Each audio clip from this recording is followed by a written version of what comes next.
একটা ফল বাঁচাতে গিয়ে এখন পুরো গাছই ঝুঁকিতে। এক মুস্তাফিজকে বাদ দিতে গিয়ে এখন বিশ্বকাপ নিয়েই বিপাকে পড়ে গেছে ভারত। বাংলাদেশকে দেখেছিল ছুটো করে, অথচ এখন বাংলাদেশের হাতে পায়েই ধরতে হচ্ছে তাদের। ভাগ্য যেন একেই বলে।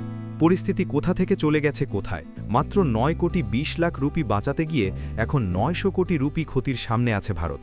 যদিও কলকাতার মানুষ অনেক খুশি, অন্তত মুস্তাফিজকে তো মোটা অঙ্কের অর্থ আর নিতে দেয়নি, এবার অন্তত খুশি থাকতে পারে তারা। এদিকে ফিজের কাছ থেকে তো টাকা আটকে রেখেছে, এবার সেই টাকা দিয়ে যা যা করতে পারে কলকাতার মানুষ সেটাই একটু দেখা যাক। সবচেয়ে আগে নজর যেতে পারে বাংলাদেশি ইলিশের দিকেই। কলকাতার মানুষের কাছে এই মাছ যেন উৎসবের অবিচ্ছেদ্য অংশ। প্রচলিত অভ্যাস অনুযায়ী তারা কেজি নয়, পিস ধরে মাছ কেনে।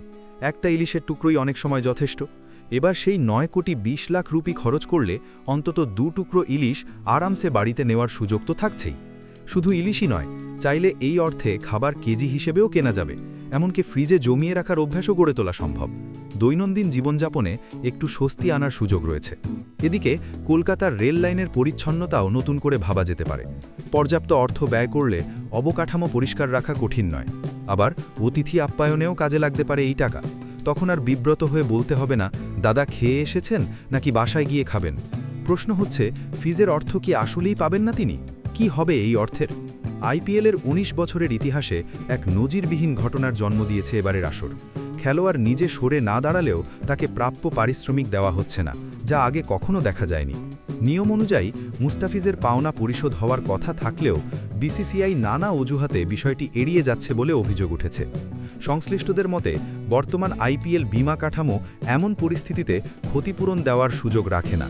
পিটিআই জানায়, আইপিএলে খেলোয়াড়দের চুক্তি বিমাকৃত হলেও বিদেশি খেলোয়াড়রা কেবল ক্যাম্পে যোগ দেওয়ার পর বা টুর্নামেন্ট চলাকালে চোট পেলে সর্বোচ্চ 50% বেতন পান। মুস্তাফিজের চুক্তি টুর্নামেন্ট শুরুর আগেই রাজনৈতিক কারণে বাতিল হওয়ায় এই নিয়ম তার ক্ষেত্রে কার্যকর হয়নি। ফলে বিমা কোম্পানি কিংবা কেকেআরের পক্ষ থেকেও অর্থ পরিশোধের কোনো আইনি দায় তৈরি হয়নি। যেহেতু ফিজকে টাকা দিতে হবেই না, তাই 9 কোটি 20 লাখ রুপি বাঁচানোর পর এখন এসব কাজ করতে পারে কলকাতার মানুষ, যদি এই অর্থে ভাগ পায় আর কি।